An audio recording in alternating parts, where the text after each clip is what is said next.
Hello and welcome back to the Stronghold. I'm the Magi, and well, I'm the kind of person that likes to take a problem and turn it into an opportunity. And well, the problem we're going to talk about today is, well, the starter decks for 2024. You see, from day one, they haven't given new players any decks to play in Standard, despite the fact that Standard is played about 5 times more than Alchemy. I guess they're looking to change that. So today we are going to talk about the top 3 Standard playable decks that you can assemble just from your new player experience collection on day 1. But hey, before we get into all that, I wanted to take just a moment to thank my community for helping the Stronghold reach a bit of a long-term goal here. 1,000 subscribers on the YouTube channel. Definitely a tremendous thing. Thank you for all the views, all the subs, all the likes, all the comments, and just generally being a very supportive community. It means so much more than you'll ever know. And hey, what do you do when you reach a goal? You set a new one. So moving forward, my main talking point goal is going to be to reach just 50 followers over on Twitch. And frankly, we're already about halfway there, so this one should be really, really easy. If you're not already following me on Twitch, please consider doing so. And that always gives you kind of a sneak peek of some of the live play content, things like that. And of course, the support continues to help the community grow. And I'll be thinking up a giveaway to do once we get there. Probably not a whole account this time around, but hey, that's okay. Now, what were we talking about? Oh yeah, right. All right, so right off the bat, I do want to say I think they did a pretty decent job with the 2024 starter decks, the alchemy issue aside. That having been said, there are a couple of decks here that really aren't very good, but out of 10 decks, 2 really isn't that bad. And really, there's 3 or 4 that are standouts that I really think have good, solid places. And then the remainder are kind of mid-range. Some of them are more a collection of resources that we will eventually resculpt. But for now, let's talk about the top 3 decks you could build on day 1 if you want to build Standard rather than Alchemy. All right, so here's what I think you should be running on day 1. Everything over here on the left-hand side of the screen is from the initial starter build.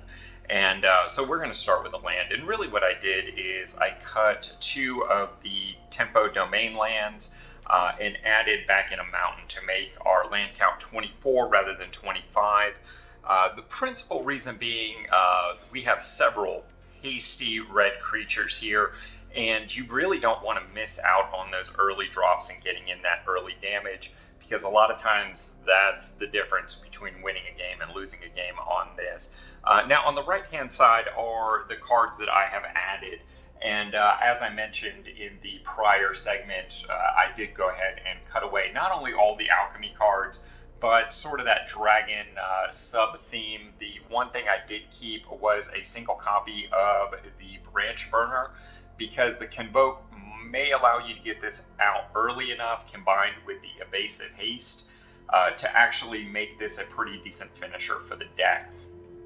What I added back in was 1 early creature in the form of Hexgold Halberd. This can, of course, also give you a bit of an equipment boost on a creature after the token dies in the form of First Strike and Trample. And we have some creatures here that can certainly benefit from that. Beyond that, we have a removal package, 3 copies of Lightning Strike, 2 copies of Bite Down, and, well, it's not quite removal, but it is a bit of power added to the board. Storm the Seed Core for 4 mana. This is actually from the green-white deck. Allows you to distribute 4 +1/+1 counters among up to 4 target creatures you control. They each gain vigilance and trample until end of turn. So this is just a nice way to take some of those early creatures that we talked about before and keeping them relevant through the mid phases of the game. From there, we actually added in 5 separate rares from other decks. Llanowar Loam Speaker helps us to replace some of that ramp that we had to cut away with the Caryatid. Queried Beastcaller just gives us some nice power threat, and if nothing else, it's going to draw some early removal. That's a good thing. Urbrass Forge is a little off concept here, but the fact that it starts to generate repeatable trample haste creatures makes it a problem for a lot of decks. Nisa is another thing that we added in here to try and deal with the ramp loss that we cut away from the alchemy cards, and well, it's just pretty darn good. And Dragonwing Glider, in very much the same way that we added in the Hexgold Halberd, gives us a 4/4 evasive creature for 5 mana, and it leaves behind a 2/2 flying equipment that we can tack on to something like Samut or Migloz, or, well, any of these smaller creatures from earlier in the game, and really give those things a second life for us. All right, at the number 3 slot, we're going to start by talking about the starter deck Charging Ahead, the red-green deck. There's really not a lot of alchemy that we need to cut here. The main things are the Elysian Caryatid, a bit of ramp for us. The most disappointing part, though, is the number of rares. The Phoenix is an alchemy-only card, as is the Ogre Battle Driver.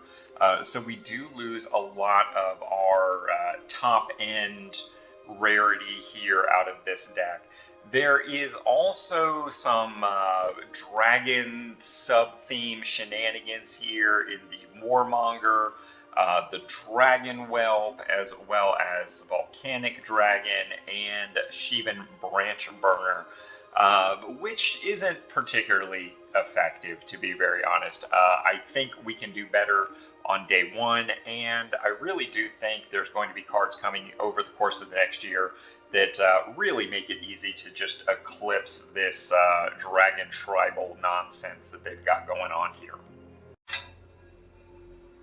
All right, a while back, I did a short video and then a secondary full video talking about the green-white deck and how I thought this was going to be the best deck you could play in Standard on day 1.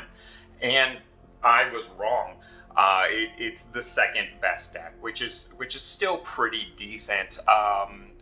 There are just some issues with consistency in the final build that I think we can probably work out once we can add a little bit more to the card pool.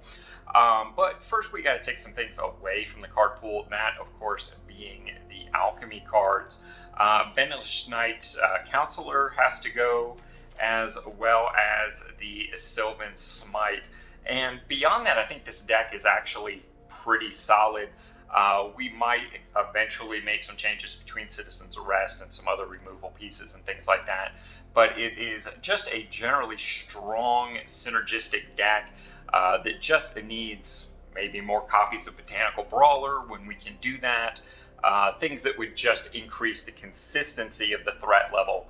So if you have only 2 copies of Botanical Brawler and one of them gets burned out on turn 2, well, this deck just isn't quite as good.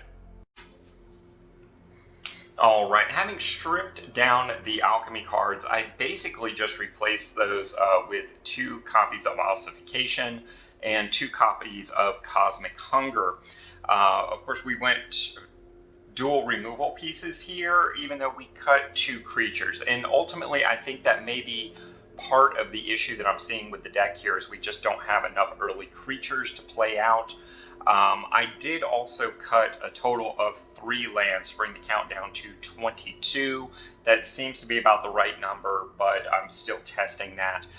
That was 1 plains and 2 copies of the domain-based tempo land, because this deck doesn't care about domain at all, so we're cutting some of those tempo lands where we can. Those were replaced with a mono green rare package from the other decks. Llanowar Loam Speaker is part of the reason we can afford to go a little bit lower on our land count. That, along with Kami of Whispered Hopes and Bushwhack, all create or help facilitate ramping and land. That's pretty good stuff. The other 2 cards that I put in is Tribute to the World Tree, because it just fits so nicely with the +1/+1 counter theme of this deck. I'm really not sure how this didn't get in this deck to start with, but there it is. And the last being Saruk and Goreclaw, a 6 mana 6/5 with Trample. Human Bear.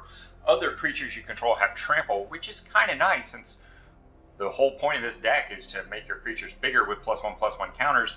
Giving them Trample as an evasive thing, very nice. Whenever another non-token creature enters the battlefield under your control, put a +1/+1 counter on it. Fits right into the theme, and it gains haste until end of turn. Just a really great fit for this deck, and something I don't always get to the point of casting this, but when I do, it's almost always a game ender. And of course, the number 1 deck I think you can be playing with in Standard on day 1 is Soldiers. In this case, it is a blue-white hybrid build, and the base deck is actually pretty darn good. They did give us Fortified Beach, which is the soldier land, which kind of makes it a little bit harder for newer players to build any other blue-white deck, because of course this is not a good card unless you're playing soldiers. The only cards that we need to cut from Alchemy are the 2 copies of Patch Plate Resolute, which is absolutely fantastic in this deck in Alchemy, as well as Elspeth's Command, which also is a fantastic card in Alchemy. You can play this deck in Alchemy with no changes whatsoever, but we will have to drop those 2 in order to make it Standard legal. Everything else is pretty good. The only thing that we even want or need blue for is 2 copies of Zephyr Sentinel, 1 copy of Skystrike Officer, and 2 copies of Yoadian Tactician.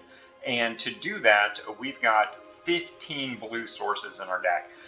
So I think in the long run, it might be best to take this in a mono-white direction for budget purposes, but on day 1, you're probably going to want to keep the blue around.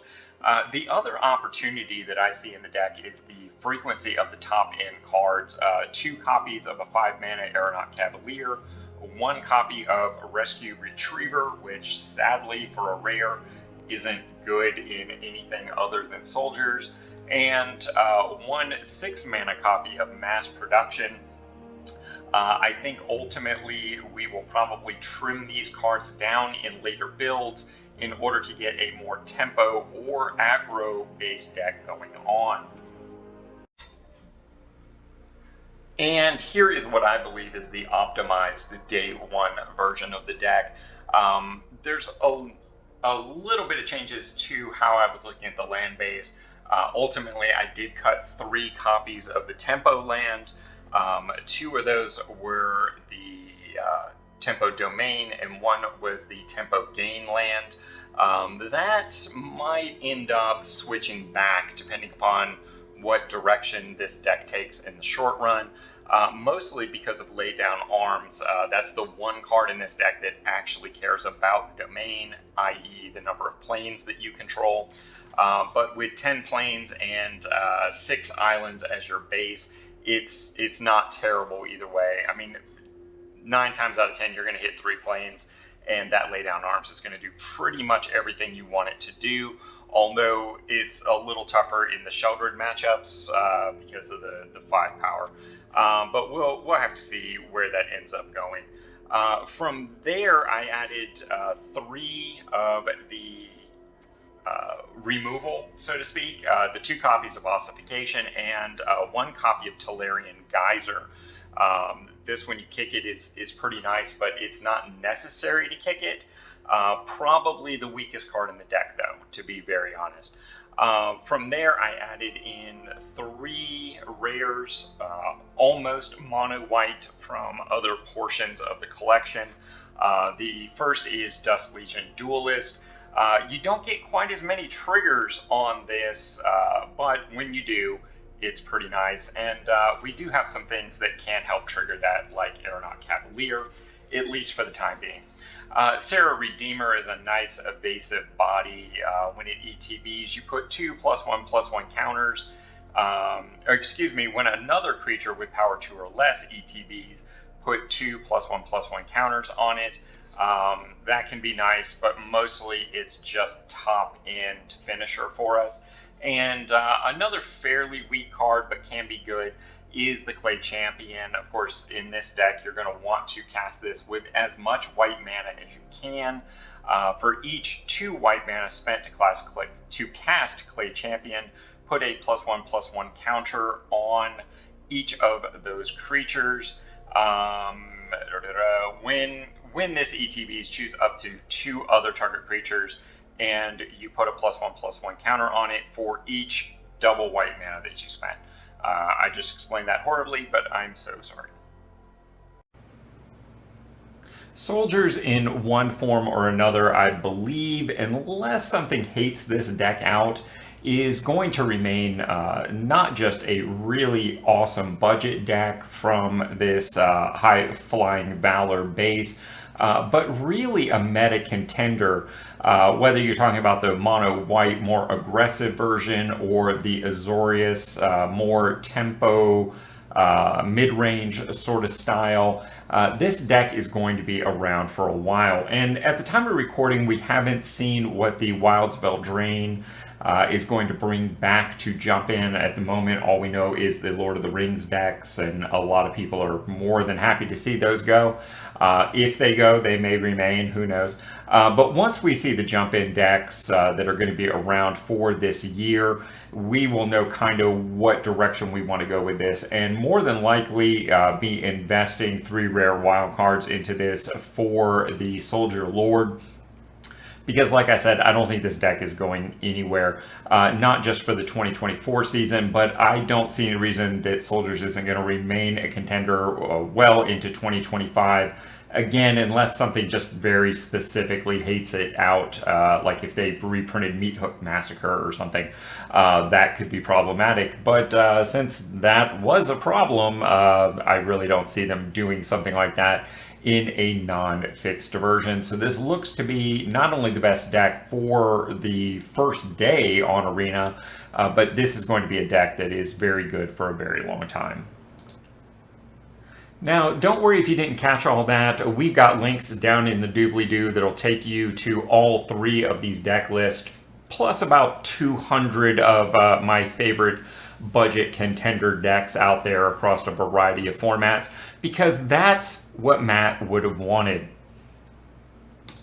And folks, before you go, allow me to take just a moment to thank my patrons for supporting everything we do here on the channel.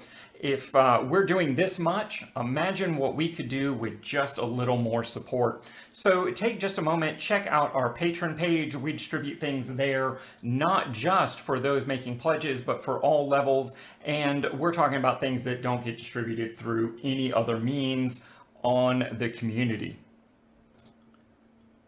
And hey, it always helps when you do all those YouTube things.